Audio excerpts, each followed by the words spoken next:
A couple years ago, a close friend, Ashley, started a long-distance relationship with a guy, Chris. He has been really good to her, and after meeting in person a few times, they decided to move in together. I was super happy for her as she had a few bad relationships over the years and it was nice to see her in a healthy one. That joy faded the last couple months before she moved a few states over to be with him. The issue isn't her moving, but that she repeatedly joked about having a baby from Chris. At first, I accepted it as jokes, but over time I realized Ashley was serious.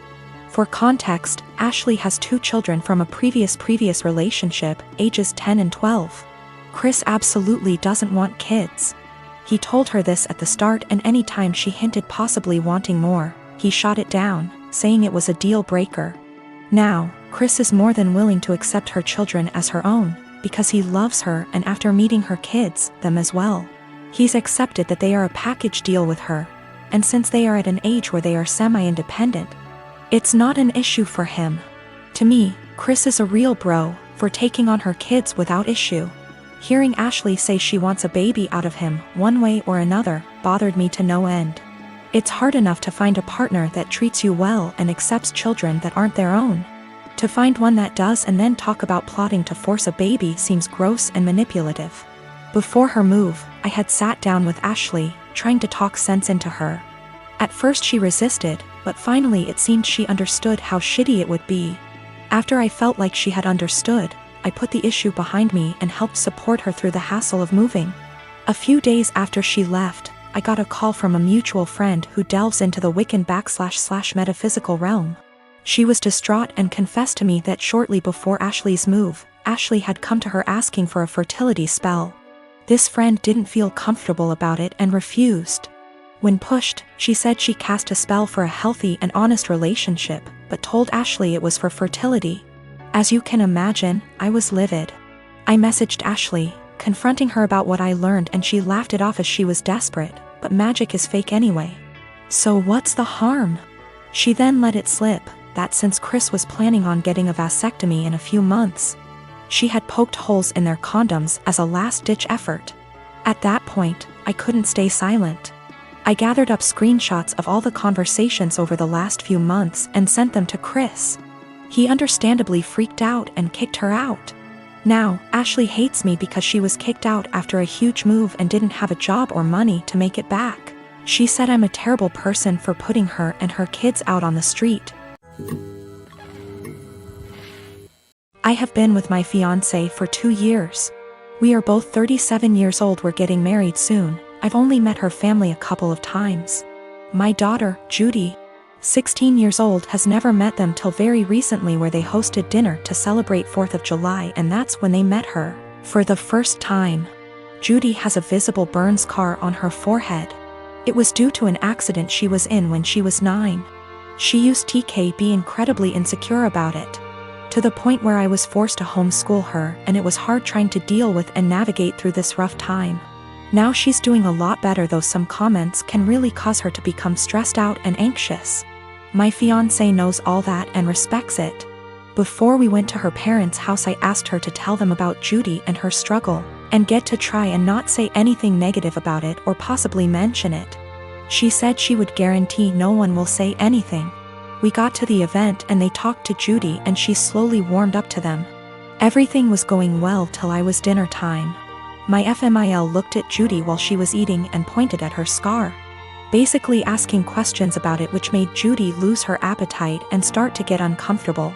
I kept sending my fiancé and her mom signs to knock it off, but to no avail. Finally, FMIL then brought up the wedding and asked my fiancé if it'd be possible to Photoshop the scar out of any wedding photos that will have Judy in them, just in case they distract viewers. I was dumbfounded. Fiancé said nothing, just stared casually while nodding. I looked at Judy and it was clear this got to her. I leaned closer and asked if she was feeling uncomfortable and that we could leave if the answer was yes. She took her time, then nodded and said, "Yes, I'm feeling uncomfortable right now." I got up and told her to get ready cause we were leaving. My fiancé, her mom and the family started insisting we finish dinner and stay, but I refused. I took Judy and got in the car and left before even talking to my fiancé. Obviously, she was pissed. She called and was angry, talking about how I disrespected her parents by taking Judy and leaving in the middle of dinner and not even saying goodbye. I told her that Judy was feeling uncomfortable with Mill's comments and questions. She said Judy overreacted and is in need to go back to therapy if a simple mention of her scar caused her to react that way. I got tired of arguing and asked her to give us some time, but she went on me and said that I have no respect for her and her family, and that what I did was irrational, and now she won't speak to me till I clear things up with her family, after ruining their celebratory dinner. When my daughter was 14, wife and I decided we would buy a car for her to use on her 16th if she proved herself to be responsible, got good grades, etc. There would be a contract of sorts to ensure we were all on the same page. The stipulations were continuing good grades, good attitude, she could only bring one friend with her somewhere, to begin with. We had to know where she was, and the obvious too, don't drink and drive, and don't text and drive. We made it clear that we were buying the car, but it was for her to use. We got the car, a 2012 Honda Civic. She has a summer job right now, it's summer break, so she's out doing stuff with her friends, etc. In a few months she will be off to college. Everything was going swimmingly. Until someone on that Nextdoor app started posting pictures and videos of bad drivers in the area. And lo and behold, my daughter was posted with her face down as she texted and rolled through a stop sign. Once with her face down in her phone at a stoplight.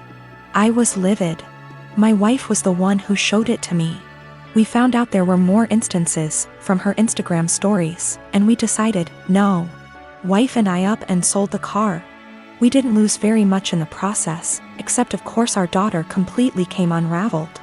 It's so unfair, I didn't hurt anyone, everyone's doing it. How am I supposed to get to work? What about when I go to college? Well, we said no, it's not unfair, you hurt us by being a shitty, irresponsible driver. No, not everyone's doing it.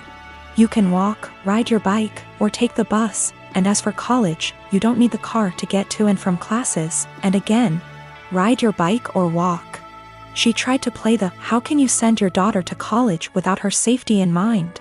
card, and I said, well, now you're concerned about safety? And she just up and screamed. This has everyone in our life up in arms and divided. Her grandparents think we're being over the top and awful, that grounding her would have sufficed. They've threatened that they will buy her a car again if we try to send her to college without one. The car is already sold, so there's no going back.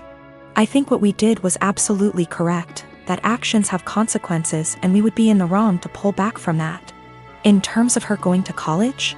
Well, she made that choice. She had a car, it came with certain stipulations, she disobeyed us, and now she pays the price. Background about my sister. 2 years ago, my sister was killed in a car accident. She was riding with a friend to the mall, the friend's parent was driving. And teenage boy plowed through a red light while texting on his phone and hit the car my sister, Carrie, was in. Carrie was killed instantly and her friend, June, was in a coma for 3 weeks before her parents took her off life support.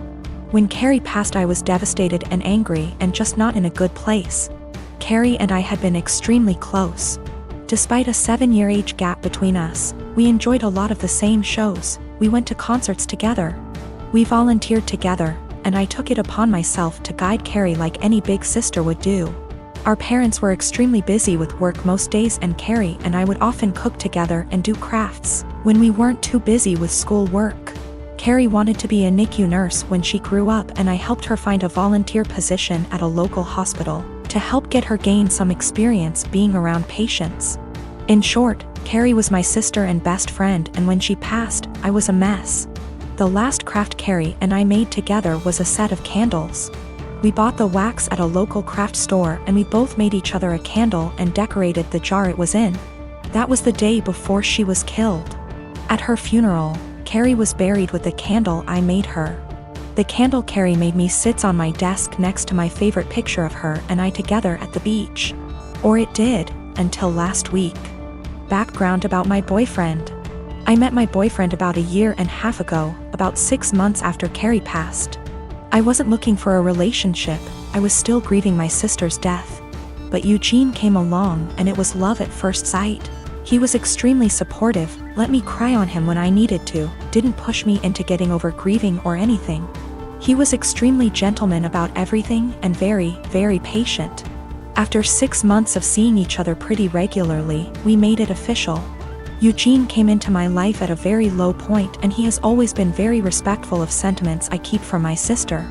Never asking me to take them down, always giving me space when I needed to cry. Eugene, along with most, if not all, of my friends and family know about Carrie's candle. There was a point after she died where I would take the candle with me everywhere out of fear that someone might light it, or steal it. Or who knows what. The point is, that candle was and still is a very important part of my life and something that my sister made for me and me alone. When Eugene and I moved in together about 4 months ago, I packed away most of the reminders of my sister and put out the candle and picture on my desk. I felt that this was a huge step because when I'd lived just by myself I had pictures everywhere and a few knickknacks laying around from my sister. I wanted to make Eugene and I's home our home with just a small part of my sister there. Eugene understood and was very supportive. Last week, we had a massive winter storm that knocked out power. We didn't have power for 3+ days. The power was knocked out at Eugene and I's house while I was at work, which did not lose power. Eugene texted me that he was going to light some candles and try and get a generator, so we could have some for of power or at least be able to charge our phones / use lights / etc. Now, we have probably 30+ candles in our house. I am a huge fan of sales, and when Bath & Body Works has a candle sale, I like to stock up and get a range of scents. We have candles scattered all over our house. In the room where my desk is, there are no candles aside from the one Carrie made me. None at all, and there never has been. This room is also downstairs, where Eugene doesn't spend a lot of time. His desk is upstairs. When I arrived home from work last week, I noticed a bunch of candles burning in our living room, safely. Always monitored and not near anything that could ignite. One of these candles was the candle that Carrie had made me. I burst into tears, and when Eugene heard me crying he came out from the bedroom, where he was lighting more candles, and asked what was wrong. I was a wreck and couldn't get any words out. When he tried to calm me down, I shoved past him and locked myself in the room where my desk was and just cried. I don't know how he could be so stupid. He knew, and I thought he understood how sentimental the candle was and how much I cherished having a candle that my now deceased sister had spent time making with me just a day before she was killed. I haven't been able to speak to Eugene since it happened, Tuesday of last week. He has tried to explain why he did it, because he needed candles to be able to see, but I just can't wrap my head around it. He hadn't gotten into the large candle stash I have upstairs right by the living room where Carrie's candle was, but went downstairs, out of the way to grab the most sentimental, cherished item I have. The candle was burning most of the day while I was at work and is now melted and pretty much gone. I do still have the jar it was in, but I can't look at it without bursting into tears. Eugene says it was an accident, but I just don't believe that. He said he was getting around to lighting the candle surplus we have upstairs, but just hadn't gotten there yet. After being home 6 hours alone with no power, I am heartbroken and feel like this is a major slap in the face. I feel disrespected. I feel like he disrespected my sister. I just don't know what to do. I don't feel like I can forgive him for this.